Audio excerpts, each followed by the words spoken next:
We did this before with one other preposition, and the goal here is to remember verbs with their grammatical counterpart, the preposition that goes after it. It's the same thing as remembering that every time you have to say, depend in English, the next word is on. It depends on the time, it depends on the day. In Hebrew, we'll always use the letter bet, or the word be or ba, with these verbs. Be again means in or on, and these words don't always translate to in or on in English. That's why it's tricky. You want to remember the preposition combinations because they don't always translate word for word. So the first word I'll bring up here in the preposition combinations is the word to play an instrument. Lenagen. Lenagen. So yeah, you won't cluster this one. Of course, you'll have a lamed nun. So nagen, nigun. You'll see this nun, gimel, nun, shoresh in other contexts as well. And we always lenagen be or ba, the next instrument. Mashal, for example, ani menagen ba psanter.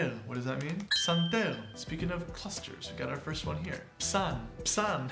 You gotta say the P. In a lot of words, like Greek words, where you pronounce the P, like in English, the P is silent in the word psychology. But in a lot of languages, they pronounce it. Hebrew is one of them, by the way. If you're gonna say psychologist or psychology, in Hebrew, you have to say psycholog is somebody who does it. Psychologia is the study of it. But either way, it just reminded me of that because of psanter. It's like saying I play on the piano. You can remember it that way. Another verb with ba or be after it is the word to use. Super common. Lehishtamesh. We always say ba or be after it. Ishtamesh. Lishtamesh. Also some clusters going on here. Lishta, shta. We have an sh with a t sound. So shta, lishtamesh. Kind of sounds Japanese. Ishtamesh, ishtamesh, ishtamashti, ishtamashta. In the past tense, you used. Ishtamashta is, I think, the most Japanese sounding Hebrew word. We always use it with the word bet after it. So if you wanted to say, I'm using it, I am using it, אני משתמש בזה or